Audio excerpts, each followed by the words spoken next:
concernant la convention ORT Petite Ville de demain.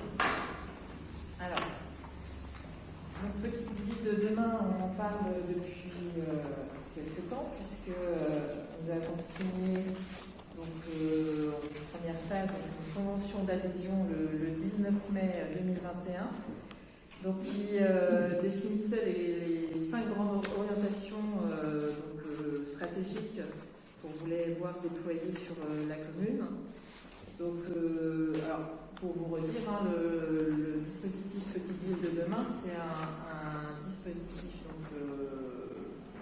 mis en place par l'État, qui ressemble un petit peu au dispositif Cœur de Ville qui était fait pour les villes plus grandes, mais l'objectif de ce dispositif, c'est de permettre aux petites villes qui ont des fonctions de centralité de pouvoir mettre en œuvre des actions et que l'État priorise ces actions et accompagne ces petites communes dans la mise en place de ces actions de redynamisation, et notamment en les accompagnant en finançant un poste d'ingénierie qui a été tenu dans un premier temps par Pierre Tutin et qui aujourd'hui est tenu par Julio Canacchi.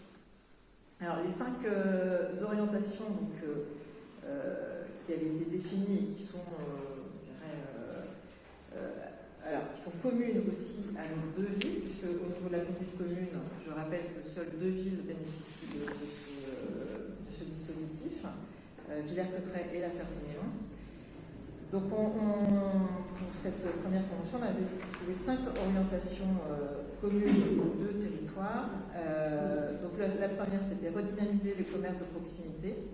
La deuxième, améliorer la qualité du cadre de vie et du fonctionnement urbain. La troisième, améliorer et réhabiliter l'habitat. La quatrième, valoriser le patrimoine naturel et bâti. La cinquième, favoriser et développer l'attractivité touristique et économique. Donc cette convention, 19 mai 2021, qui a donné lieu au recrutement du chef de projet Petite Ville de demain, qui a démarré le 15 octobre 2021.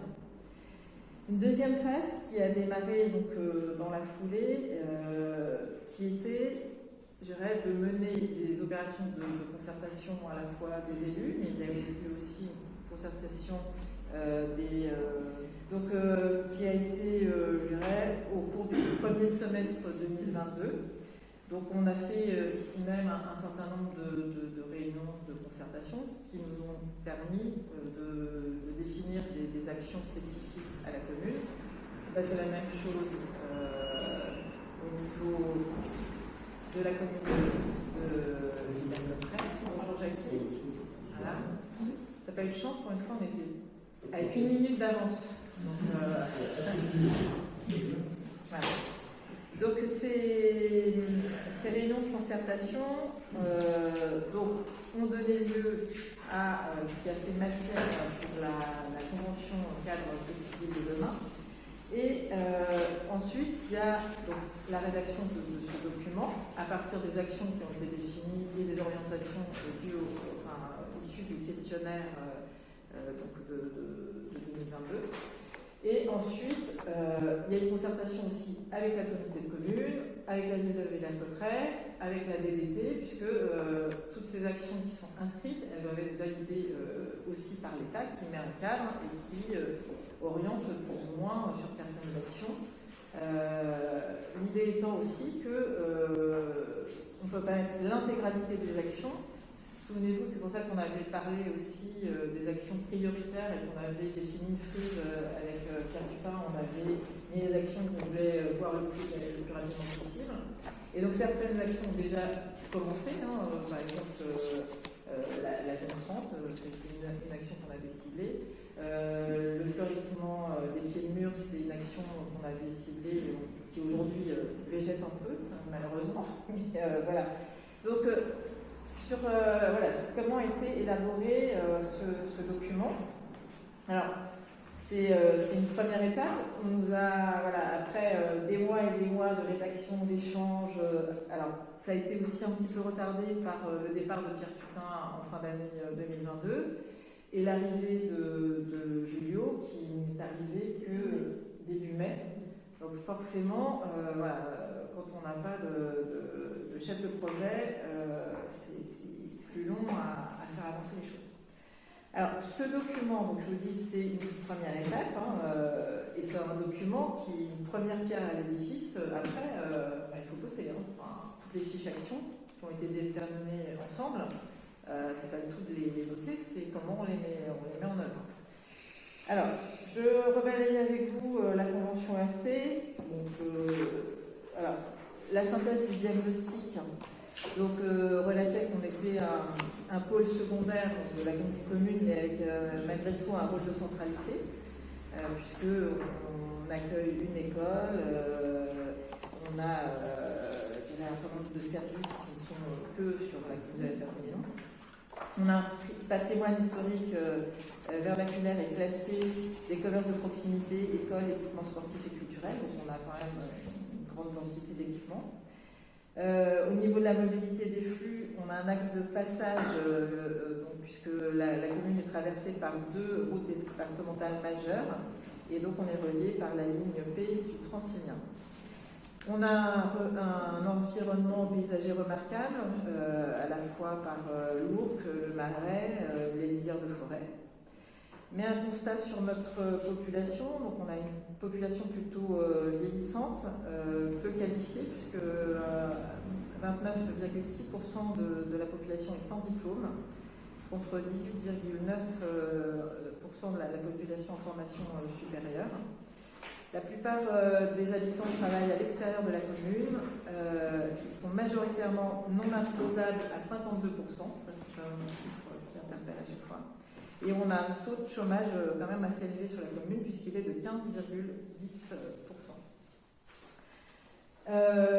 Alors, sur l'ORT, il y a tout un focus aussi.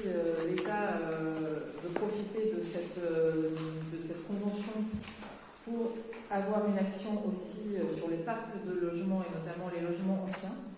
Donc il y a toute une série d'actions que nous, on n'a peut-être pas forcément fléchées de manière directe, l'étude pré-opérationnelle Habitat, et c'est aussi un élément, un constat que l'on fait tous, c'est-à-dire qu'on a du bâti au centre-ville qui est dégradé, qui peut potentiellement être inhabité, et qu'il faut revaloriser pour revaloriser aussi le centre-ville.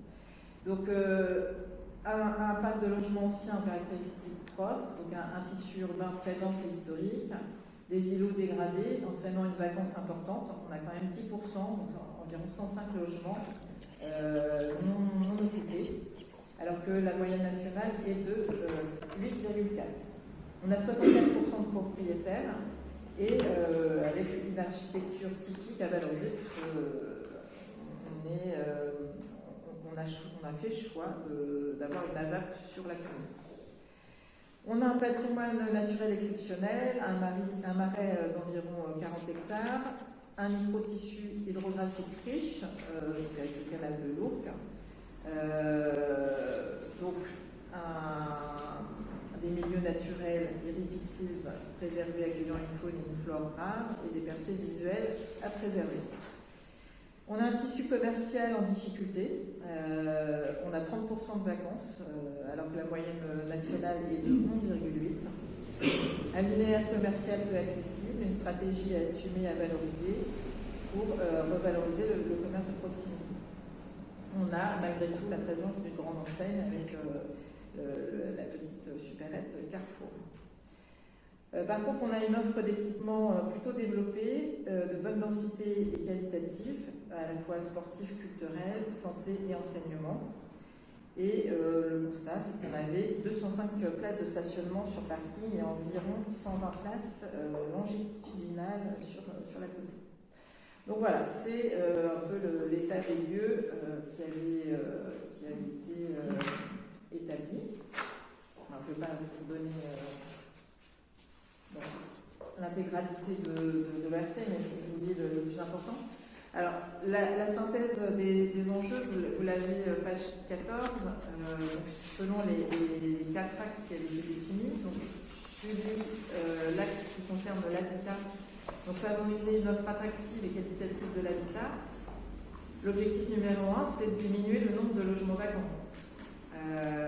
et faire face aux problématiques du mal-logement, des passoires énergivores et de l'habitat indigne et ou dégradé. C'est vrai que malheureusement, on est régulièrement interpellé sur ces thématiques-là, sans pouvoir toujours y répondre en tant que collectivité. Améliorer l'offre de logement et valoriser le bâti, et accompagner et orienter les habitants et les propriétaires dans leurs projets. Le deuxième axe concerne l'activité économique. L'objectif est de maintenir et développer le commerce de proximité et l'économie locale. Donc, premier point, lutter contre la vacance commerciale, permettre l'accroissement du nombre de commerces de proximité, valoriser les façades commerciales, attirer de nouveaux types de commerces, réduire l'évasion commerciale et accompagner les commerçants dans leurs démarches et projets. Côté la Ferté-Milon, développer des animations commerciales, je pense qu'il a dû inverser les deux, parce que renforcer la visibilité numérique des commerces, je ne suis pas sûre que c'était... Ouais. Et donc pour nous, c'était plutôt renforcer les animations du centre-ville. Parce que vous voyez, tout ça, ce tableau synthétique permet de voir que les enjeux sur Villers-Cotterêts ou sur la Ferté-Milon, à part la taille de la commune, sinon les enjeux restent les mêmes. Le troisième axe, espace public et mobilité, améliorer le cadre de vie et du fonctionnement urbain. Donc faciliter les déplacements doux au sein du centre-ville, augmenter la fréquentation des espaces publics, revaloriser et réaménager l'espace public pour mettre en valeur les formes urbaines et créer de nouveaux usages, favoriser la nature en ville et prendre en compte les enjeux environnementaux, enrichir la trame verte urbaine et renforcer la biodiversité, mettre en place une signalétique claire et lisible. L'axe 4 concerne les équipements et de garantir l'accès aux équipements et aux services, assurer l'accès au commerce et aux services en proposant une offre suffisante en stationnement de centre-ville, améliorer les conditions d'accès aux équipements et aux services publics, conforter l'offre de services publics, réaliser des aménagements pour favoriser les activités de loisirs culturels et développer l'attractivité touristique. Alors, comme je vous disais tout à l'heure, l'inscription de toutes ces actions dans le programme Petite Ville de demain a été validée par les instances du gouvernement. Donc c'est la DDT qui a validé chacune de nos propositions ou des fois un petit peu réorientées, notamment sur l'habitat.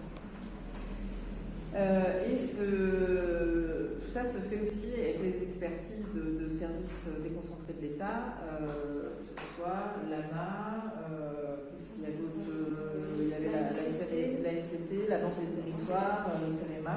Donc tout ça, c'est des organismes qui vont travailler sur chacun des projets, mais en fonction, c'est vraiment, ce document, c'est vraiment une commode avec des tiroirs. Il faudra ouvrir les tiroirs en fonction des objectifs. Alors, page suivante. Alors, ce qui était issu des concertations et ensuite de la relecture de la communauté de communes et des concertations, puisque, comme vous le savez, on l'avait d'ailleurs établi lors de la signature de la convention d'adhésion. Il y a un comité technique qui est composé donc, des 3 DGS des communautés de communes et des 2 mairies. Du porteur, du chef de projet Petite Ville de demain et des 2 maires plus président de la communauté de communes qui assure le suivi de la convention et l'état d'avancement des projets. Alors pour la Ferté-Milon, donc il y a la réalisation d'une étude préopérationnelle. Son objectif, c'est d'avoir un diagnostic de l'habitat sur la commune, mais quelque chose d'assez exhaustif, puisqu'ils font quasi du porte-à-porte pour voir la vacance de l'habitat. Et l'objectif, c'est de mettre à disposition des outils qui vont permettre soit d'essayer sur certaines zones d'avoir une action qui va inciter les propriétaires à procéder à des réflexions ou des améliorations. Donc ça, c'est un gros volet. C'est porté. Alors c'est en complément de, je ne sais pas si vous vous souvenez, au niveau de la communauté de communes, il y a ce qu'on appelle le PLH, le plan local de l'habitat, donc qui avait commencé déjà à faire ce diagnostic Mais l'étude préopérationnelle va aller plus loin que ce premier diagnostic qui avait donné un état des lieux. Ensuite, donc, dans le thème habitat, nous avions mis la réhabilitation des sites d'épicerie du château. On avait mis le plan façade, la convention avec la Fondation du patrimoine. Ça, c'est déjà une action qui a déjà été mise en place. La communication, la sensibilisation aux aides existantes, ça c'est quelque chose qui se fait en partenariat aussi avec la communauté de communes, puisque il y a beaucoup d'aides, mais souvent le problème c'est comment on a accès à ces aides et déjà rien que la connaissance de ces aides qui n'est pas visible. Ensuite, sur l'activité économique, il faudra qu'on rédige un plan commerce. Il y a eu des actions un petit peu concernant le commerce, mais il faudra vraiment qu'on aille vers la rédaction d'un plan commerce. On avait parlé de la création d'une boutique éphémère, la mise en place d'un point de restauration mobile régulier.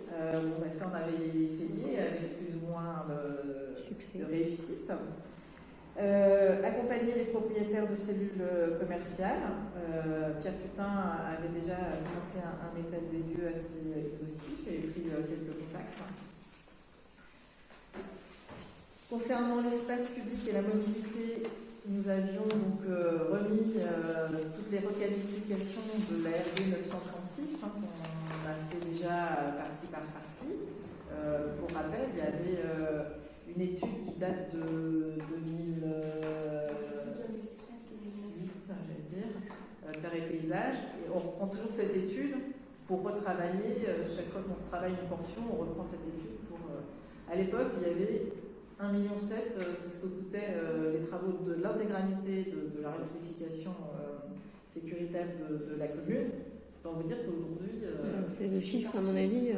Donc, quand on voit, non peut-être pas 6, mais c'est vrai que quand on voit tous les travaux qu'on a réalisés, le coût de la voirie, d'autant que la voirie, c'est un des items qui n'est quasi pas subventionné. Donc, c'est 2 millions direct pour la commune. Bon, dans la même veine, il y a la requalification du croisement secteur du marché l'été. La mise en œuvre d'un parcours touristique avec point d'accueil, donc ça c'était l'étude qui avait été mise en cours et qui nous avait, annoncé de tels chiffres que ça nous avait un petit peu refroidi aussi. Création d'un parcours piéton à travers le Marais, l'opération plantation des pieds de mur qu'on a lancée mais sans animation de ce volet, je pense qu'il ne se passera rien. C'est comme toujours, c'est-à-dire que c'est pas tout décréter un projet. Derrière, il faut le mener à bien et c'est on a besoin de chacun d'entre nous pour ça. Mise en place de mobilier urbain. Donc, cette année, on avait fait les tables de pique-nique, l'année dernière et cette année de nouveau. Beaucoup de succès d'ailleurs sur ces tables de pique-nique. Là, il va falloir finaliser l'aire de jeu de l'île Lamy, puisqu'on a dû retirer, pour des raisons de sécurité, les jeux qu'on avait pourtant restaurés, mais qui étaient trop abîmés. On avait parlé aussi d'un lancement d'un appel à projet pour manifestation au kiosque ou sur l'esplanade du château. Voilà. Mise en place d'une signalétique zone 30 et locale, donc ça, c'est on a démarré. Voilà pour l'espace public et la mobilité. Concernant les équipements, on avait parlé d'une création d'une nouvelle poche de stationnement au secteur rue de la Chaussée. On avait parlé de la réhabilitation de l'ancienne maison de retraite. Et c'est pareil, à mon avis, il faut doubler le chiffre. On avait parlé de la création d'une aire d'accueil de 30 quarts, de la mise à disposition d'un local pour la création d'un tiers-lieu et la requalification du silo. Ah ben là, c'est pareil. Là, la création d'un multi-accueil. De toute façon, tous les chiffres que l'on donne sont obsolètes. C'est des chiffres qui ont été donnés à un moment donné sur une étude, mais tout ça, c'est aléatoire. Derrière. Non, c'est pas aléatoire, mais c'est obsolète. Les chiffres ne reflètent pas la réalité actuelle. Oui, je vais terminer, puis après. Ah ben ça y est, Création d'un multi-accueil, donc ça c'est en cours. Rénovation énergétique des bâtiments, donc ça, c'est un axe important puisque aujourd'hui, les bâtiments de la commune, étant donné qu'il y avait eu de travaux pendant des années, tout est à faire. Voilà, donc c'est pareil, il faut le faire au fur et à mesure. Donc dès qu'on a des travaux de rénovation, on l'a fait sur l'école, on l'a fait en partie sur la salle polyvalente, on va le faire sur le multi-accueil et on le fera au fur et à mesure. Et la mairie aussi, elle est dedans dans les bâtiments? De toute façon, on fera un point. Donc là, l'audit des bâtiments, ça nous permettra de faire un point. On est obligé de passer par une étude, comme on l'a fait d'ailleurs pour le multi-accueil. On est obligé de passer par une étude d'un cabinet qui va nous donner les grands éléments et qui permettront d'orienter les décisions sur les urgences. Parce que c'est vrai que autant aller sur l'investissement qui va bénéficier de plus grand nombre, et c'est vrai que pour nous, l'enfance jeunesse, c'était quand même une priorité.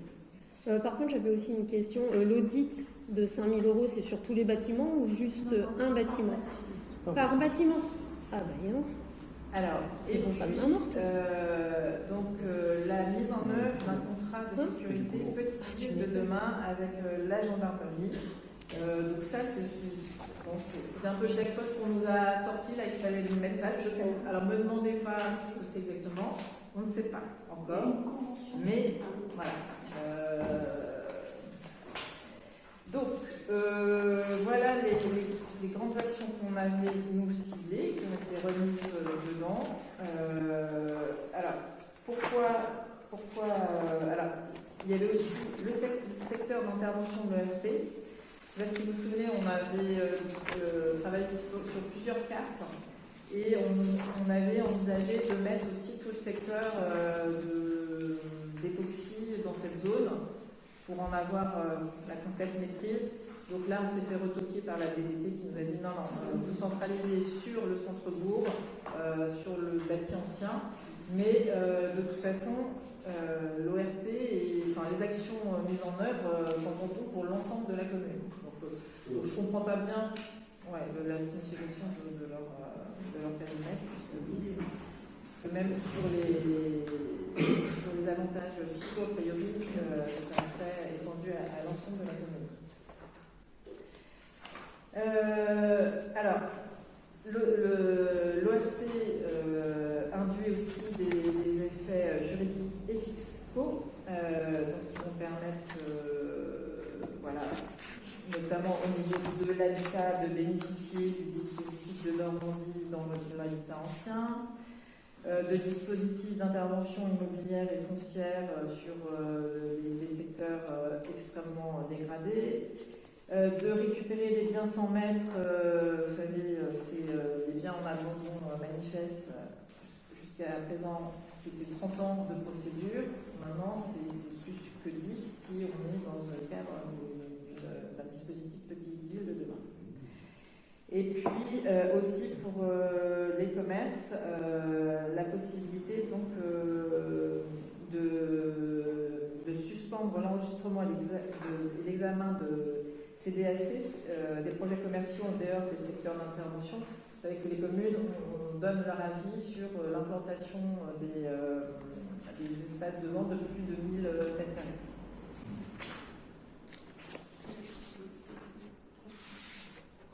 J'y viens. Droit de préemption renforcé, donc ça nous permettra aussi d'instaurer le droit de préemption urbain renforcé, le droit de préemption sur les fonds artisanaux et fonds de commerce qu'on n'avait pas aujourd'hui. Et tout ça, cette signature, nous engage, nous, sur ces actions, mais engage aussi tous nos partenaires, c'est-à-dire que la convention Petite Ville de demain ne génère pas de nouvelles subventions, mais nous fait passer en haut de la pile. Bon, c'était déjà... Là, pour l'instant, c'est comme ça. Contrairement au dispositif Cœur de Ville qui avait une enveloppe non négligeable et qui ont permis à des villes comme Soissons ou Château-Thierry de mener à bien des projets qui n'auraient pas pu mener à bien s'ils n'avaient pas eu ce dispositif. Voilà, donc cette convention, les communes de La Ferté-Milon et Villers-Cotterêts assument leur rôle de centralité au bénéfice de la qualité de vie des habitants de la commune et des territoires alentours, et leur volonté de s'engager résolument dans une trajectoire dynamique et inscrite dans la transition écologique. Ça, même s'il n'y a pas d'item à proprement parler sur la transition écologique, elle parsème toutes les fiches actions. Et donc le territoire signataire s'engage à mobiliser les moyens, tant humains que financiers, nécessaires au bon déroulement du programme, ainsi qu'à son évaluation. Alors, un point important, effectivement, c'est que donc, il y aura une évaluation des actions menées.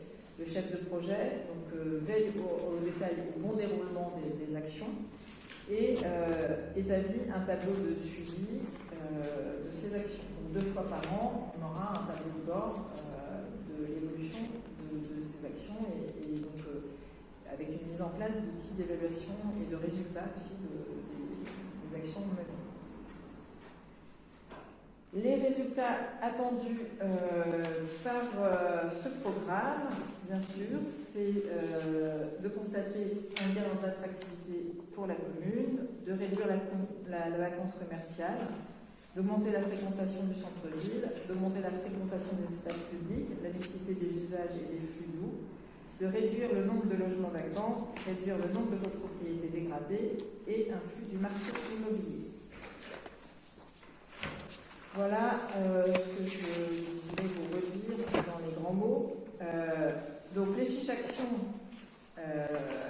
elles émanent du questionnaire qui avait été envoyé en ligne et pour lequel on avait eu environ 200 réponses et du travail qu'on avait fait en atelier. Donc toutes ces fiches actions, elles sont amenées à évoluer, elles ont été écrites à un moment donné et la conjoncture elle évolue tout le temps. Donc voilà, si un jour il faut rajouter une fiche action, réduire une fiche action, et vous avez vu que on a volontairement la fiche financière.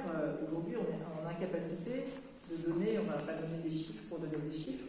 Donc on ne peut pas estimer de manière suffisamment fine les montants en jeu. Donc ils nous ont été donnés avec les éléments qu'on a aujourd'hui. Et voilà, c'est une première étape. Il n'y a plus qu'à. Il y a des choses qui pourront se faire à notre niveau sans argent supplémentaire. Il y a des choses qui vont nécessiter effectivement du financement. Donc, voilà. Mais au moins, on a un document qui recoupe un petit peu toutes les actions, même si c'est pas toujours facile à lire et que ça a été un petit peu compliqué à élaborer. Voilà. Est-ce que vous avez des questions? J'espère que je ne vais pas trop endormir. Fini. Il n'y a pas de nouveauté, hein. C'est vraiment... c'est quand même un document qui essaye d'être plus exhaustif, mais il y a des choses on va se dire, oui, il manque ça. C'est vraiment les projets sur lesquels il faut vraiment continuer à travailler. Et l'État a volontairement aussi nous a ciblé un délai en 2026. Ça va être qu'on mette toute la liste à l'après-vert pour des actions qu'on ne pourrait mener que dans 20 ans. Voilà. Ce matin, j'ai une réunion au niveau du PETR où, comme vous savez, on va vers une fusion des offices du tourisme au niveau du pays. Et le président du PETR, donc Alain Crémont, dit ça fait 30 ans qu'on parle du projet du PETR. Donc voilà. Donc finalement, à l'échelle des collectivités, nous souvent on dit ça ne va pas assez vite, mais à l'échelle des collectivités, c'est du temps long. Et, on a un office du tourisme. Voilà. Ça me concerne.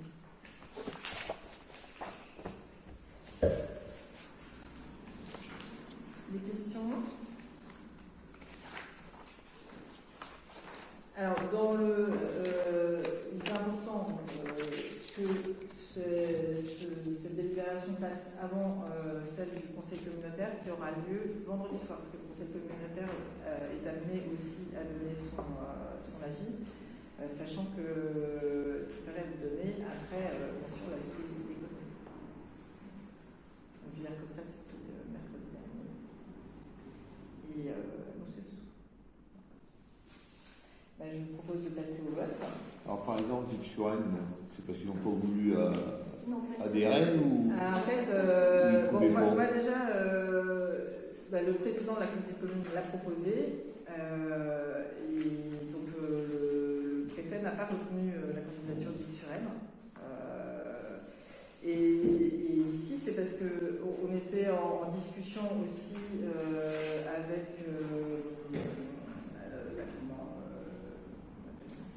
la CEDA, et que la CEDA nous a dit, vous savez, il y a un dispositif qui se crée, et en fait j'ai écrit tout de suite au préfet, parce que la Ferté-Mignon n'était pas prévue non plus dedans. Donc Villers-Cotterêts l'était, mais pas la Ferté-Mignon, parce qu'ils estimaient que, ils ne voulaient pas mettre trop de communes aussi. Donc ils ont accepté la Ferté-Mignon, mais uniquement si on était en binôme avec Villers-Cotterêts.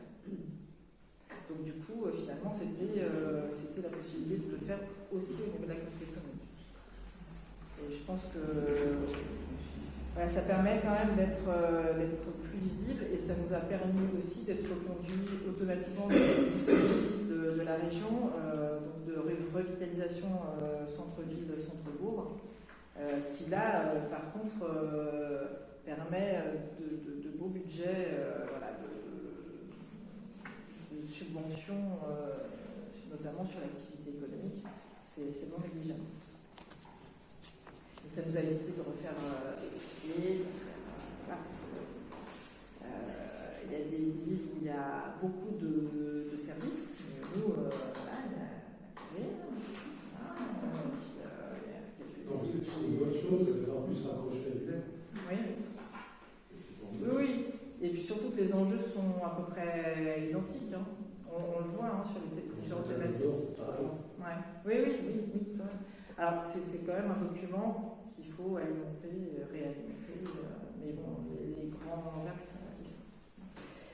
Alors, la délibération, donc, vu le Code général des collectivités territoriales, vu le programme national Petite Ville de demain, vu la délibération du conseil municipal en date du 3 mars 2021 autorisant le maire à signer la convention d'adhésion du dispositif Petite Ville de demain, considérant l'identification par la commune de l'objectif stratégique de convergence des politiques d'habitat, de commerce, de mobilité, des services, d'espace public, tout particulièrement dans les espaces centraux de ces communes ayant des fonctions de centralité, considérant les motivations de la commune dans ce dispositif tenant au renforcement de l'offre des services dans les bourgs et les villes structurantes, mais aussi à l'organisation de leur maillage et au développement des synergies entre elles, le conseil municipal, après en avoir délibéré, décide d'approuver dans le cadre du programme Petite Ville de demain le projet de territoire décrit dans la convention cadre annexée à la présente délibération, ainsi que ses orientations, actions et intentions de projet qui en découlent, d'autoriser Madame le maire ou son représentant dûment mandaté à solliciter tous les financeurs partenaires pour permettre la réalisation du programme,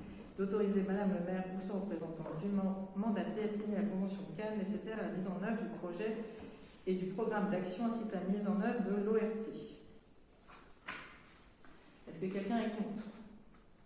Quelqu'un s'abstient?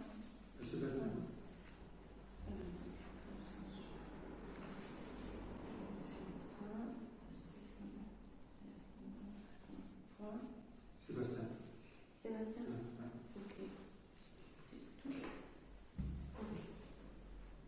Point suivant, taxe d'habitation sur les logements vacants. Donc, alors, dans le cadre de la lutte contre la vacance, l'action 2.6 du programme local de l'habitat, donc adopté au Conseil communautaire du 10 décembre 2021, prévoit l'instauration de la taxe d'habitation sur les logements vacants dans les communes volontaires. L'objectif étant d'inciter les propriétaires à remettre sur le marché des logements vides et ou de les réhabiliter si nécessaire. Cette taxe, elle est due uniquement en cas de vacances de plus de 2 ans consécutifs au 1er janvier de l'année d'imposition et elle peut être instaurée par délibération des communes qui en percevront la recette. Si on ne le fait pas, ça peut être la communauté de communes qui le perçoit. Donc la DGFiP nous a fait une simulation.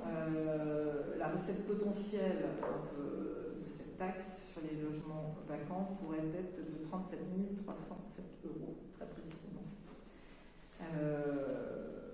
Voilà. Ils ont pris les logements vacants au 1er janvier dernier et ils ont appliqué le taux des résidences secondaires que vous aviez voté lors du budget. Donc après, c'est très sujet. Oui, ça donne une... Ça permet aussi d'inciter les propriétaires à statuer et d'éviter aussi des dégradations, des îlots complètement dégradés que l'on voit, puisque certains peuvent aller jusqu'à l'effondrement dans certaines zones. Voilà, donc c'est au moins un moyen de pression. Cette question ? Est-ce que quelqu'un est contre? Quelqu'un s'abstient? Je vous remercie. Alors, travaux d'urgence, église Notre-Dame, demande de subvention. Alors, nous avons eu la mauvaise surprise de voir que au niveau de la toiture de Notre-Dame, Rémi, donc on avait entrepris il y a quelques années des gros travaux de démoussage, mais malheureusement la mousse ça revient et si ça fait bouger certaines de tuiles, et ce qui a créé des infiltrations et donc la mauvaise surprise c'est que déjà trouver un entrepreneur qui accepte de faire un devis. Voilà. Et donc, si ça vient maintenant, c'est qu'on a vu la région et la DRAC qui nous ont dit vous pouvez peut-être bénéficier d'une subvention pour ce type de travaux, mais il faut que ça passe avant le mois de novembre, sinon ça sera trop tard. Donc, c'est pour ça que voilà, on vous en a parlé. C'était une question diverse de Céline. Pourquoi ça n'a pas été vu en commission patrimoine? Oui. C'est parce que c'était assez urgent et que voilà, et qu'il fallait, si on veut bénéficier de cette subvention, il fallait déposer cette demande rapidement. Donc le plan de financement aujourd'hui, c'est subvention RAC 50%. La région 20% et le département qui suit à hauteur de 10% seulement, mais uniquement si la DRAC donne. Et ça reste un montant non négligeable à la charge de la commune. Voilà. Donc j'ai vu qu'à l'Assemblée, le débat d'entretien des édifices religieux antérieurs à 1905 revenait. Je crois que le débat demandait à ce que ce soit l'État qui prenne en charge l'intégralité de ces coûts. Ça serait mieux. Voilà. Mais maintenant, on ne peut pas laisser s'empirer la situation parce que... C'est une petite fuite pour l'instant, mais d'ici quelques mois, ça va vraiment empirer. Là, il y a des taux qui tombent, en fait, qui tombent les uns sur les autres. Et d'ailleurs, il y a des entreprises qui sont venues et qui n'ont pas voulu faire de devis en disant je ne touche pas à ça, tout va tomber. Donc eux, ils acceptent de faire une intervention d'urgence en fait. Hein. Voilà. Donc là, on a dû aller des bâches dans les combles pour éviter que ça passe à travers les foutes en place. Donc non, c'est quand même des travaux vraiment urgents. Comment? On est trop riche avec les deux équipes.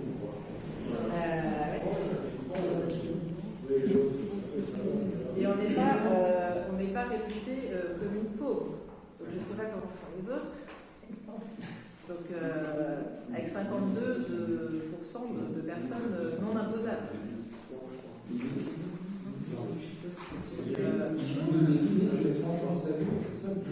Mais on voit parce qu'il y a des diagnostics d'ailleurs sur Notre-Dame qui datent de quand de 92.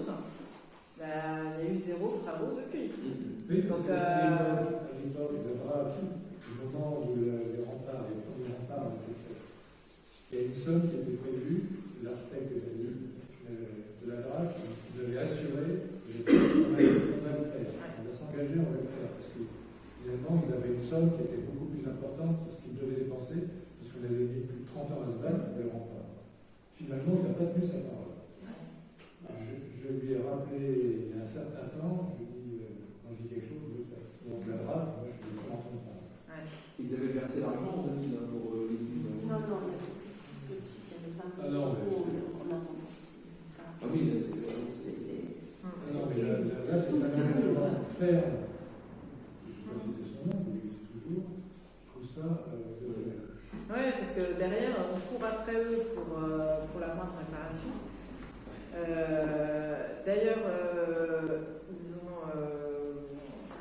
on va avoir un rendu de l'étude concernant Saint-Nicolas et le cabinet d'études viendra faire son rendu et j'ai demandé ce qu'il soit pour l'ensemble du conseil municipal. Parce que là, c'est pareil. On est obligé de faire des choses, il faut aller dans le plus urgent parce que c'est un patrimoine qui va complètement se détériorer si on ne fait rien. Donc, ça va coûter plus cher à la fin. voilà, donc la délibération, c'est est-ce que vous êtes d'accord de solliciter ces subventions, donc que je viens de les exposer. Et puis, si on a ces subventions, on pourra. Est-ce que quelqu'un est contre? Quelqu'un s'abstient? Je vous remercie. Point suivant, modification. Pour la TVA, la commune récupère aussi. Comment? La commune, comment ça se passe avec On la ne TVA? récupère pas tout. C'est du FCTVA, on n'est qu'à 16,4% du TTC, mais pas sur tous nos investissements. Et on c'est de la réparation. On récupère en N+5. On ne récupère pas que et quand on dit N+5, comme là, on a récupéré en juillet la TVA de 2022.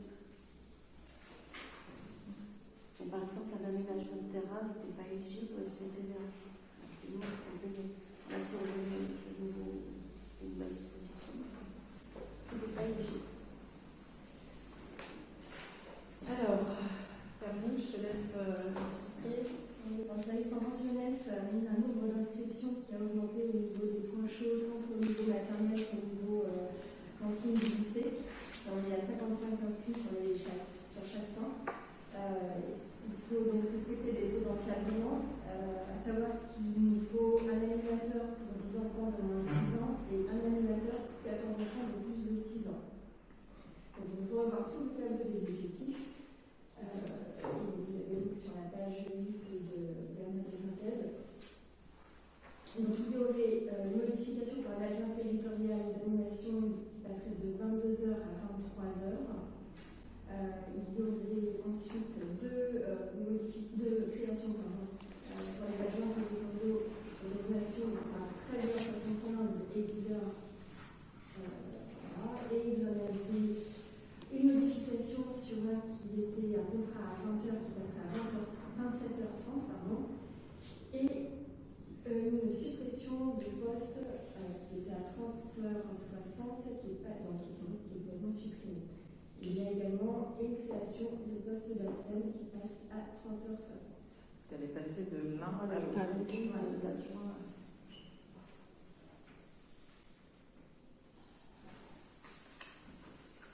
On se plaignait à un moment donné, on s'interrogeait sur la baisse des effectifs. Bon, je pense que la période post-Covid est terminée. Donc, tous les services sont de nouveau dans le plein.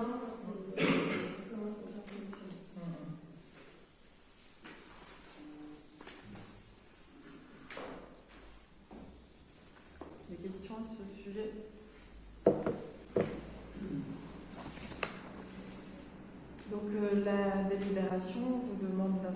budget des crédits correspondants, de charger et de déléguer à Madame la maire ou son représentant toutes les formalités afférentes à cette affaire. Est-ce que quelqu'un est contre? Quelqu'un s'abstient? Je vous remercie. Alors, le point suivant concerne la fête médiévale. Je voulais qu'on en parle ensemble. Donc, la fête médiévale, je dirais après les deux éditions de 1972 et 1967 et 74. Ouais. Donc, on avait décidé de remettre à l'ordre du jour cette fête médiévale, puisqu'elle était restée ancrée dans l'imaginaire des Milanais et dans l'esprit des Milanais. Donc elle a connu 4 éditions, donc en 2015, organisée en partenariat avec l'Office du tourisme à l'époque, puis en 2017, 2019 et 2022, portée par Murs, Remparts et Patrimoine Milanais. Pourquoi on l'avait fait avec l'association? Parce que la gestion financière via une collectivité pour l'organisation d'une telle manifestation, c'est juste impossible. On l'a fait une fois la fête de Gaulois. Ça ne permet pas de bénéficier des dons des entreprises. Il y a beaucoup d'animateurs qui ne veulent pas être payés en mandat administratif. Donc c'est extrêmement compliqué. La dernière édition, donc 2022, a vraiment été une édition magnifique déjà, et donc avec un nombre de visiteurs très très important, puisque 10 000 visiteurs sur les 2 jours. Alors on le sait parce que c'est la première année qu'il y a eu une billetterie. La billetterie à 1 €. A permis, je dirais, de comptabiliser aussi le nombre d'entrants. Alors, les membres de l'association MFM en charge de la fête médiévale jusqu'à l'année prochaine ont fait part de leur souhait de ne plus l'organiser. Caroline et Frédéric ne souhaitent pas porter à bout de bras cette manifestation, c'est très très lourd.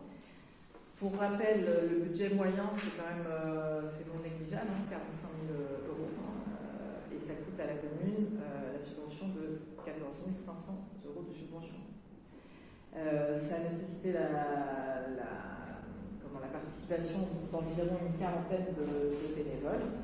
Et donc, moi je pense qu'il est important qu'on s'interroge de manière collective sur la poursuite de cette manifestation.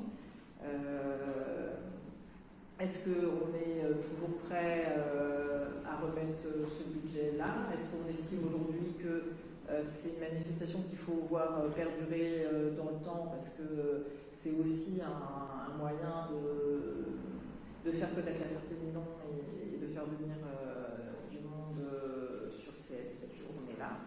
Et donc ça, c'est toujours difficile d'en mesurer les retombées économiques derrière, parce qu'on n'a pas d'indicateur en tant que tel. Et puis, si on le souhaite, est-ce qu'il faut faire en 2024 ou 2025? Voilà, je voulais qu'on en débatte avant de continuer ou de dire on s'arrête sur une très belle édition et on n'en porte pas de nouvelles.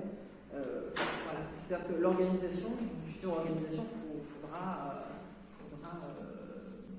réimaginer avec d'autres personnes. C'est pas simple. Le dernier format a été tout à fait, je vais laisser compléter, mais était vraiment le très bon format, je pense. Il suffisait de voir comment les personnes étaient contentes. Voilà, le nombre de personnes que je recroise et qui me reparlent de la fête médiévale à la Ferté-Milon, c'est incroyable. Oui, mais vous parlez d'un budget moyen, mais combien ça a rapporté? Est-ce qu'elle était bénéficiaire, cette fête, ou alors c'était... Oui, la dernière a été bénéficiaire des comptes de l'association, qui sont publics d'ailleurs. Donc, elle était bénéficiaire, oui. grâce. Alors c'est toujours un peu les aléas, c'est-à-dire qu'il y avait un très beau temps. Le fait, quand il y a du très beau temps, ben, les gens consomment. Donc il y avait la buvette, il y avait les restaurateurs, parce que sur le dernier format, il y avait, les restaurateurs donnaient un pourcentage de leurs recettes. Donc il y a toujours un peu des aléas. Donc après, il faut peut-être revoir un budget plus contraint, peut-être voilà. Mais je voulais avoir cette question ouverte. Vous avez réuni les bénévoles aussi pour en parler de leur engagement, parce que bon, ils sont bénévoles, mais quand même. Avant de demander aux bénévoles, je pense que c'est la moindre des choses d'acter auprès du conseil municipal si on est toujours partant pour mettre. C'est pas demander aux bénévoles, c'est à la fin de votre fête, si vos bénévoles ils étaient heureux, avoir envie de recommencer. Ah oui, je pense. Alors malheureusement, le jour où on a fait le remerciement aux bénévoles, j'avais le Covid, donc j'ai pas pu être là, mais a priori, peut-être. Non, il n'y a pas de souci, on a su à peu près gérer ce genre de choses. Les bénévoles ont été remerciés, il y a eu une réunion et les bénévoles demandent justement pourquoi pas recommencer cette émission. Alors pourquoi vous le refaites pas alors? Parce que je pense que c'est une liberté de dire que la stock sur ce. Non, mais je parle de l'association en général. Je parle pas de toi perso. Mais de l'association en général. Je pense que c'est le financier. S'il pleut pendant 2 jours, l'association, c'est terminé. Comme l'a dit Céline, il y a un budget de 45 000 €. Après, s'il pleut, on va dire les 7 000 € d'entrée, on ne les a pas. C'est évident. Et on n'a pas les recettes sur les buvettes, comme on fait. Et c'est tout bête, mais 7 000 €, c'est ça qui fait la différence. Ouais, non, mais je suis d'accord avec toi. Mais apparemment, les 4, celles qui ont déjà eu lieu auparavant depuis 2019, donc depuis que l'association le fait, apparemment, ils ont eu du beau temps. Donc, est-ce que l'association se dit, bah voilà, c'est toujours nous qui organisons, maintenant il faudrait que ce soit peut-être une autre association, puisque, ou plusieurs associations associées ensemble, après, voilà, pourquoi pas. C'est pour ça qu'il me semblait, avant de ressolliciter quiconque, c'est de savoir si, je pense que dans le contexte actuel, 14 500 €, c'est pas négligeable non plus. Donc c'est pour ça, moi, il me important de vous reposer la question. Est-ce que on peut se dire, au lieu de le faire l'année prochaine, on le fait l'année d'après? Parce que l'année prochaine, il va y avoir aussi les Jeux Olympiques. Donc on espère qu'il y aura des manifestations associées. Les forces de l'ordre, c'est vrai que sur la sécurité, ils vont être peut-être encore plus tatillons que d'habitude, donc on nous a imposé plus de choses. Voilà, donc c'est pour ça qu'il faut se poser des questions.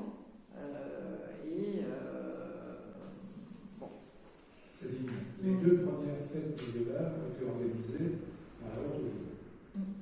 C'est eux qui étaient moteurs, c'est eux qui prenaient tout en charge. À l'époque, Madame Gauthier était au conseil municipal. Le conseil s'était engagé la deuxième parce que le temps n'a pas permis d'avoir la même chose que la première. Et le conseil n'a pas suivi parce qu'il y avait un handicap important sur ce qui avait été engagé. Donc je tiens ça à Gauthier parce qu'on en a assez discuté avec lui. C'est lui qui a pris sur ses finances personnelles pour rémunérer leur dossier. Donc je dis c'est compliqué, mais ce que vous avez fait c'est formidable. Ça demande des bénévoles. Aujourd'hui, on les remercie, mais tout le monde ne peut pas à tout moment faire quelque chose. Moi, je ne vais pas participer, pour des raisons santé, ça peu importe, mais je vous félicite pour ce que vous avez fait. Prenons le temps de réfléchir, et peut-être qu'en 3 ou 4 ans, il serait possible de le refaire. C'est un sujet où il y a un danger financier. Oui, non, mais ça, il faut pas. C'est pour ça, l'association, il faut la sécuriser. C'est-à-dire que n'importe quelle association ne peut pas dire, voilà. Sauf certaines associations qui ont peut-être un budget, un petit trésor de guerre. Il y en a. Hein. Mais mais sinon c'est quand même c'est une responsabilité. Et c'est pas le cœur de métier de l'association non plus. Parce que MRPM, au départ, l'association, c'est Restauration du patrimoine. Voilà, ça leur a permis aussi une visibilité, sauf que... au départ, la première manifestation avec l'Office du tourisme, voilà, ils ont principalement fait la comptabilité. Ils n'ont pas été dans l'animation. L'animation, c'est les élus qui ont organisé la fête, et après, ça a été un partenariat avec eux. Et la comptabilité, c'était déjà beaucoup, voilà, parce qu'il faut être très très rigoureux. Non, c'est quand même. Voilà, c'est lourd. Très lourd. C'est très lourd. Il y a beaucoup de sujets. Non. Donc moi, je pense que pour 2024, on est déjà trop. C'est trop tard. Moi, je pense que voilà, si on fait l'économie d'une année, on peut retravailler sur le principe. Si on est d'accord ce soir de retravailler sur le principe, on peut revoir un format, peut-être qu'il y a des pistes d'économie, enfin il n'y en a pas énormément, mais peut-être on peut parce que quand même pas mal de choses. Voilà. Ouais. Maintenant, voilà, effectivement, on se retire de l'organisation et de la tête de l'organisation, mais notre aide est acquise aux personnes qui voudront reprendre le projet. C'est pas, on ne fait plus rien, c'est il nous faut de l'aide, et enfin, on veut y être là pour donner un coup de main, mais on ne veut plus être tête de projet. Voilà, c'est surtout ça. Je veux bien être sous-chef. Comment sous-chef, c'est vraiment, on n'est même pas sous-chef, voilà, juste bénévole. Non, mais c'est vrai que il y a énormément de sujets, et donc ça, c'est sûr que c'est pas simple du tout à organiser les chapeaux. Franchement, là, au bout de la 4e édition, moi je pense que l'organisation, elle était calée. Il y a des ficelles à donner, mais voilà, on a besoin d'un peu. On ne peut plus porter ça,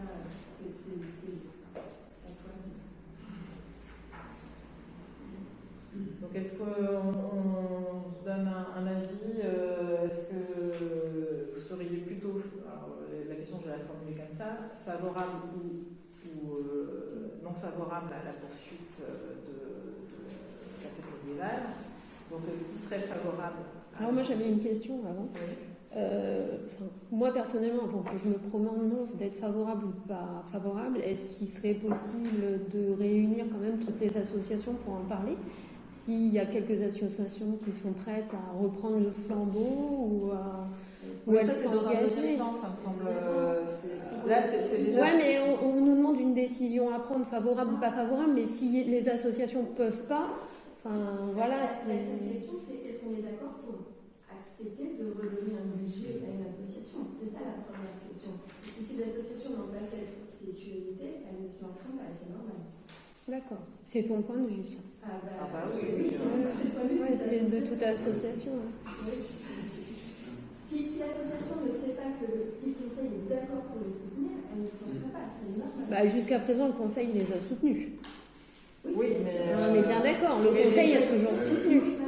J'ai qui donné l'exemple de la dernière édition 74. À l'époque, a démissionné, parce que le conseil avait prévu de soutenir.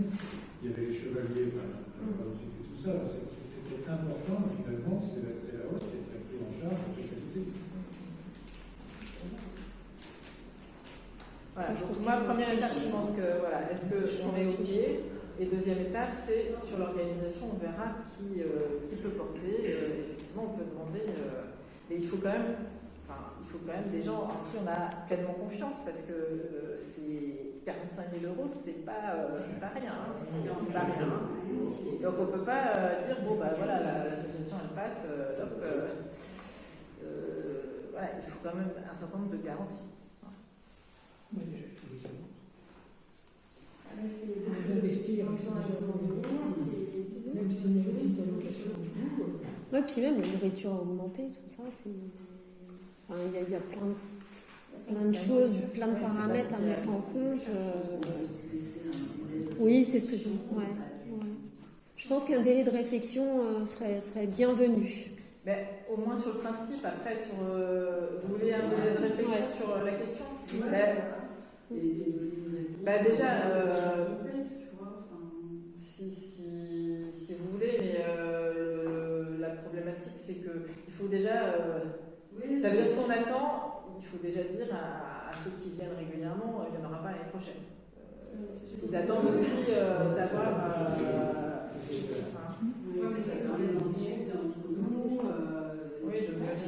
De mûrir en fait la chose. On s'est déjà staffé sur un thé pour la fin 2024, il y en avait, enfin voilà, juste 2024, c'est mort. De toute façon, là, c'est trop tard. C'est trop tard. Non, là, c'est trop tard. Trop d'organisation. Trop d'organisation. Oui, bah, moi, si vous voulez, hein, ça nous permettra de mûrir et de décanter. Tu avais dit que c'était Ok, mais je trouvais important parce qu'on a vu il y a des gens qui commençaient à se poser des questions, donc ça me semblait important d'en parler.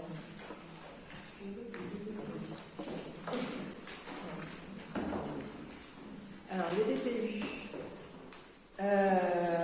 Donc, la SCI du Vieux-Pont, Monsieur Medina, 110 000 € pour 19 avenue de Berlin.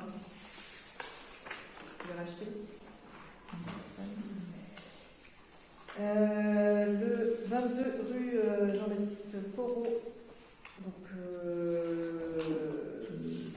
133 500 €. Et le 28 rue Jean de la Fontaine, donc 142 500.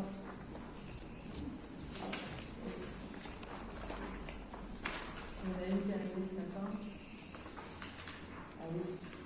Au 8 rue de Meaux. Vous avez le pont Agnès qui revend donc, pour 157 500.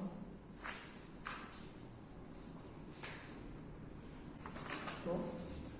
Rien. Merci. Il y avait des questions annexes. Alors, concernant les travaux de Notre-Dame, je pense que Oui, ça c'est bon, tu as répondu.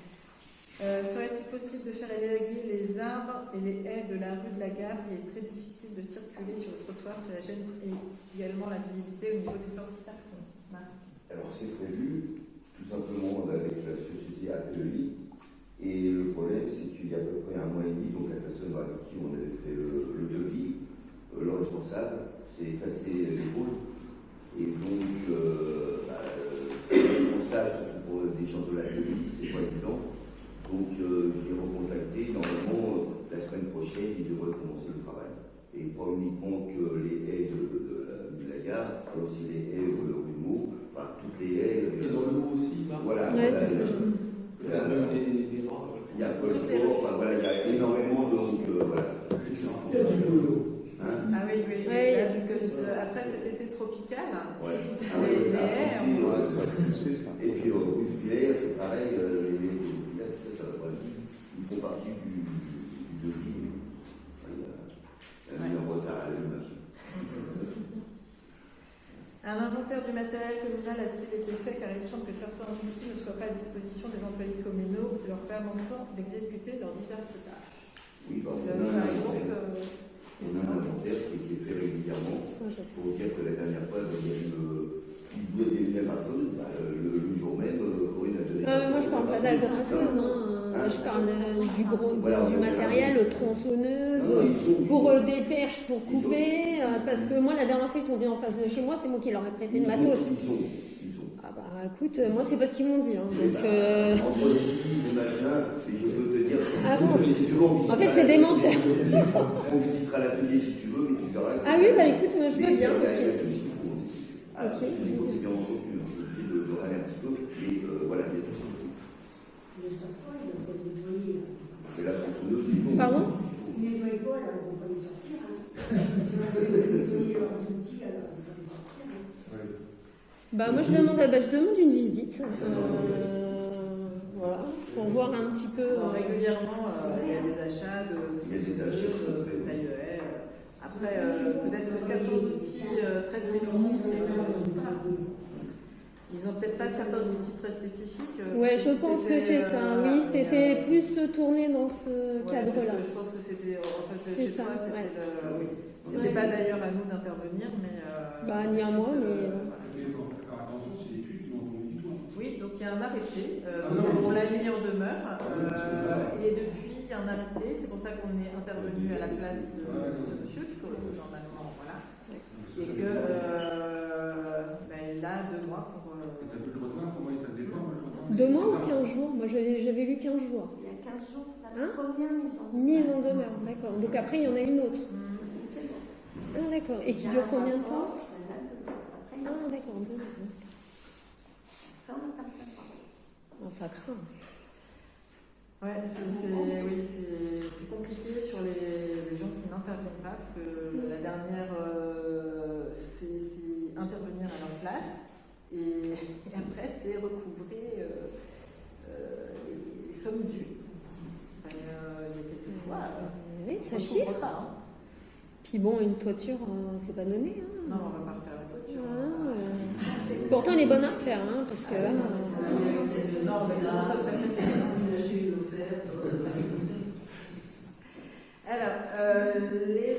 Alors, serait-il possible d'avoir des informations concernant le mur qui s'est effondré au niveau du parking de la rue des Galets, raison de cet état, et quelles sont les actions envisagées? Alors, entre les murs qui tombent, les fuites sur les toitures, les trous dans la chaussée, voilà. Le problème, c'est que j'ai un budget. Et voilà, comme tout père de famille, le budget, j'essaie de bien le... Voilà. Mais ça n'empêche que de toute façon, le mur des Galets sera fait. Le seul souci, c'est qu'on a demandé des devis. Les devis, ça demande un temps certain. On a demandé 2 ou 3 devis, et les 2 devis est de l'ordre à peu près de 12 000 €. Je ne peux pas aujourd'hui mettre 12 000 € dans un mur. Donc, ce qu'on va faire, on va quand même lever les pierres, on va les mettre un petit peu plus loin, et on va mettre une bâche en attendant de trouver les moyens, c'est-à-dire l'année prochaine, pour refaire le mur. Et il y a aussi le mur de Notre-Dame, qui avait été défoncé par une personne qui déménage toutes les 2 minutes, donc on n'arrive pas à récupérer de l'argent pour le faire. Mais voilà, c'est ça le problème. Pour dire un petit truc qui avait aussi une priorité, il y avait une plaque d'égout qui était tombée. Voilà. Et bien 2 000 € de plaque d'égout. C'est incroyable, les travaux de voirie. Et c'est toutes les semaines qu'il y a des travaux de voirie. Voilà. Donc on doit faire le point là, sur le budget restant sur l'économie. Et si on peut l'engager cette année, on l'engage, parce que on avait dit qu'on travaillait en enveloppe fermée et qu'on ne dépasserait pas les budgets alloués aux travaux d'entretien, parce que sinon, il y en a tellement que... On a 2 toitures à refaire, une toiture comme ça s'appelle au musée, il y a une toiture aussi au cinéma, 5 € chacun. Voilà, ça va très très vite. Tout le monde sait que ça va très très vite. Il faut attirer les riches ici. Oui, mais le problème c'est qu'on est obligé de faire des priorités et voilà. Le faubourg aussi, il y a des filles partout au faubourg. C'est des coups et des familles. On essaie de trouver. Non, mais le problème, c'est que c'est ça, c'est la vétusté des bâtiments fait que... les riverains de la rue de Bourg se plaignent de vitesse excessive sur ce chemin sans trottoir. Est-il possible de faire quelque chose?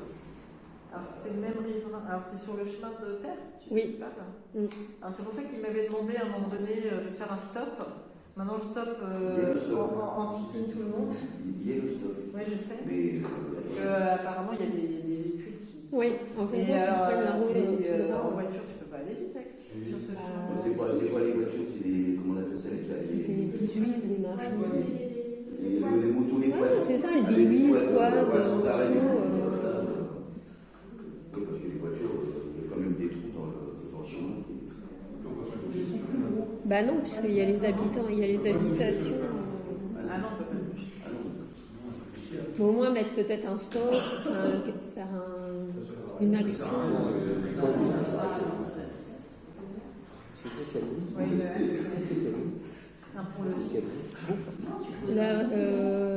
oui, c'est la rue de Bourg. Et c'est juste derrière l'Intermarché, anciennement.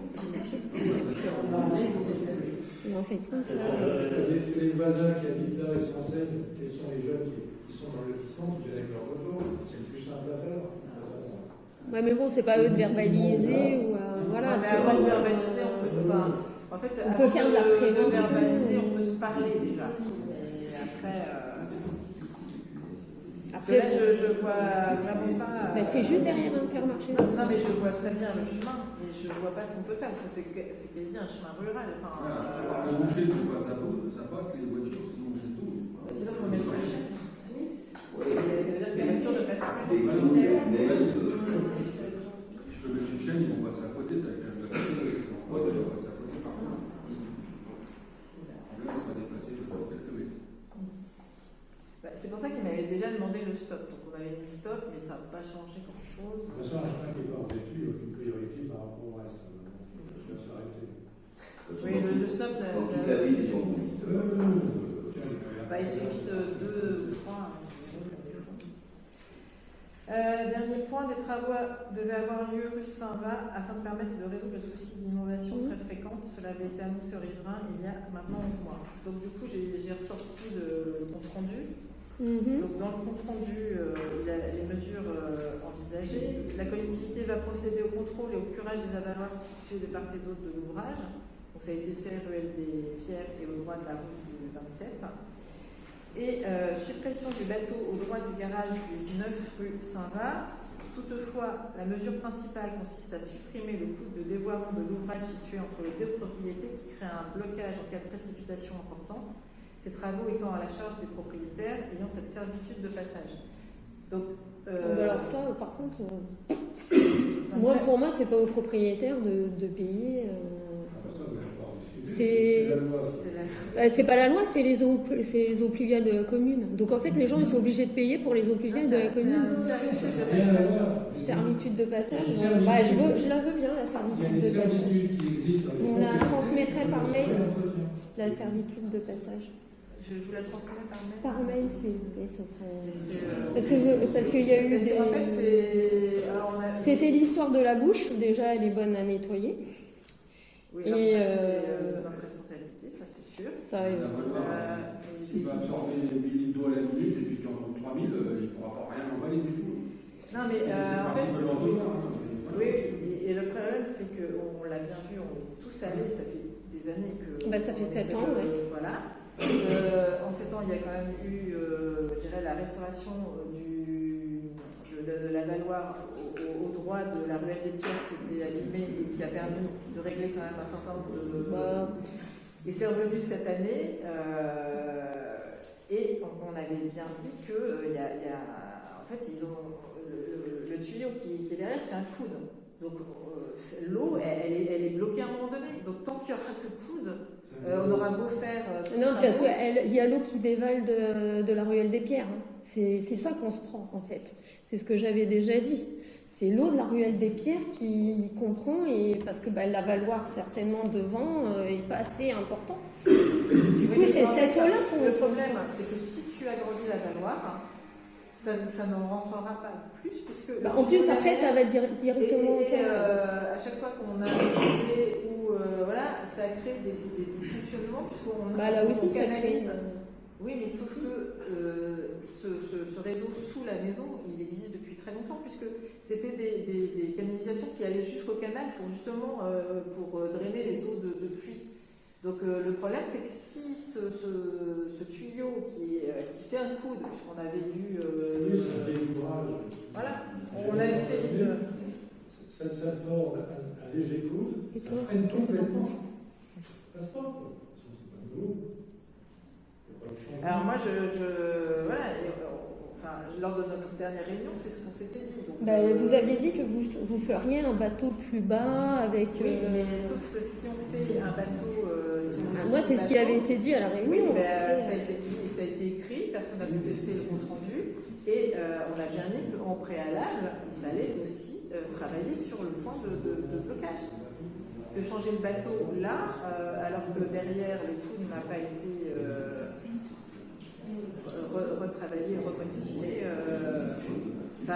Déjà, des gens compétents qui étaient là. Moi, je ne suis pas une sachante sur sur les réseaux hydrauliques, hein, mais on avait à la fois Gérald Bussebot, technicien CCRD, on avait le syndicat du bassin versant Camon, qui est quand même le syndicat compétent, et on avait. Oui, mais je m'en souviens, j'étais là.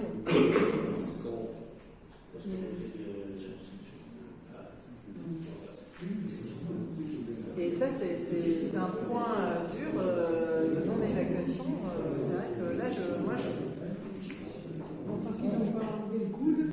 Ouais, non, en plus, moi, elle vient de la ruelle des Pierres. Moi, la dernière fois, je l'ai vue, j'y suis allée. Et c'est un point bas. Et du coup, tout arrive. Donc, quand il pleut, ça fait un amas. En fin de compte, ça suit le chemin. Mais la Valoir est tellement petite.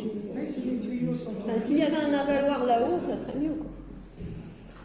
Au niveau de. Non, mais c'est pas la Valoir, c'est le tuyau qui est derrière la Valoir. C'est le problème. C'est pas que le problème, ce n'est pas que le problème. La Valoir est un tuyau qui est trop petit. Mais le tuyau, il est pas comme ça dans la rue. Vous l'avez vu, le tuyau chez Madame une inspection caméra. Et alors? Et on voit bien qu'il y a un point de blocage. Il n'y a pas que ça. Si on mettait, il y aurait moins de flux, il y aurait moins d'eau. Donc forcément, il y aurait moins de soucis. C'est logique. Bon, la ruelle des Pierres, il y a de l'eau qui se déverse énormément. Lors de la dernière réunion, c'est vrai que je suis surprise. Maintenant, je suis navrée que, voilà, si on peut trouver une solution. Bon, bah écoutez, oui, une solution, ça serait bien, oui. Et on a déjà demandé des réunions avec vous qu'on n'a toujours pas eues. Et on vous sollicite déjà depuis 11 mois pour ce problème et on attend toujours. On a fait un compte rendu et dans ce compte rendu, on a dit qu'il fallait. En fait, vous restez un peu têtu, vous restez sur votre compte rendu, mais voilà, c'est ça. Vous n'avez pas d'ouverture d'esprit. Si on fait une réunion. Ben, on demande. Attends, Céline. On fait une réunion, on se met d'accord sur un protocole et des actions. En fait, c'est pour ça que vous ne répondez pas. Nous, on demande quand même qu'on vous envoie des mails gentiment, les super gentils et tout. La moindre des choses, c'est de nous répondre. Parce que là, nos mails sont restés morts. Ils sont restés morts. On doit programmer une réunion, je crois que c'était fait d'ailleurs. Mais moi, j'ai pas de souci de vous recevoir. Je dirais la même chose. Je vous dirais la même chose. Pour moi, ça vient de la ruelle des Pierres. Ça fait je sais pas combien de temps qu'on dit. On l'a déjà dit à la dernière réunion. Moi, je l'ai vu de mes propres yeux la dernière fois. La prochaine fois, je filmerai. C'est dommage parce que j'avais pas mon téléphone sur moi. Mais ça se déverse énormément. Il y aurait juste même un rail au niveau pour que ça s'écoule de la ruelle des Pierres en plus. Le tuyau est énorme, celui qui va jusqu'à... Oui, celui-là, justement, il avait été, voilà, donc il avait été refinancé, donc pour moi, il n'y avait pas de souci. Non, mais au moins, on mettrait une grille à la ruelle des Pierres, que ça se déverse dans la grille en bas. Du coup, ça éviterait que ça contourne... Tu parles de la grille sur la ruelle des Pierres. Oui, c'est ça. Non, de la ruelle des Pierres. Parce qu'en fin de compte, il y a trop de flux qui descendent de la ruelle des Pierres. Donc ça doit venir d'en haut, je ne sais pas. Ah oui, la rue en haut, c'est ça. Je retournerai avec. J'ai quelques informations à vous donner. Travaux rue du Vieux Château, là, ils nous ont demandé la fermeture de la rue entre les tours, puisqu'ils vont à la porte de Bourdeville.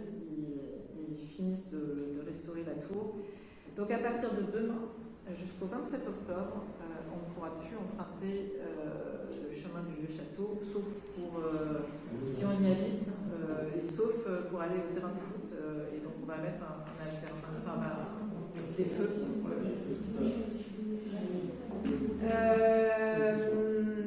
L'inauguration des remparts qui était initialement prévue le 13 octobre, monsieur le préfet a un contrôle, donc ne pourra pas être là, donc c'est pour ça que vous n'avez pas envoyé d'invitation. Donc on reportera certainement au printemps, parce que là, c'est compliqué.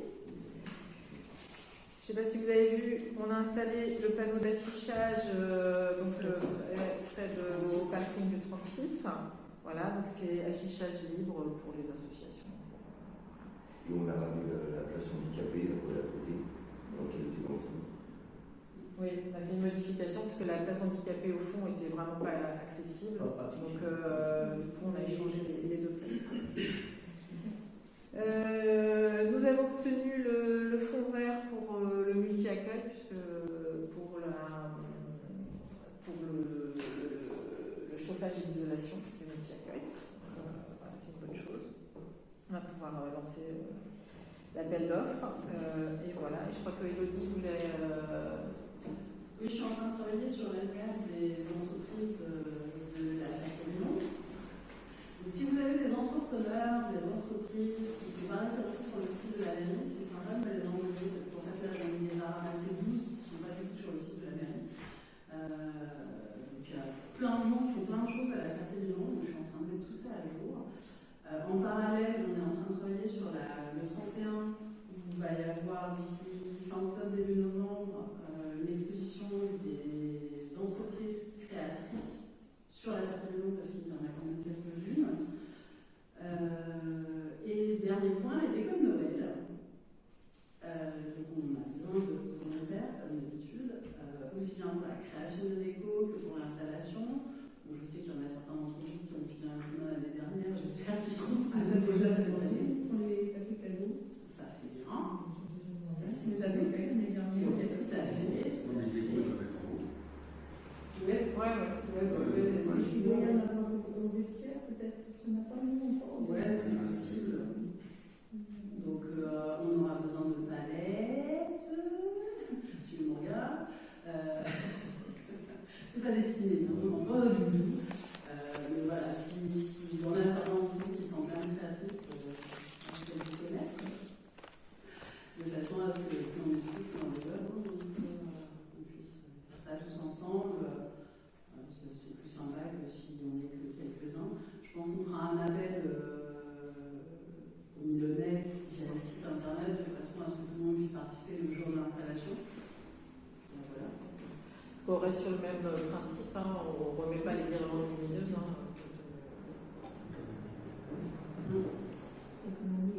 C'est ça.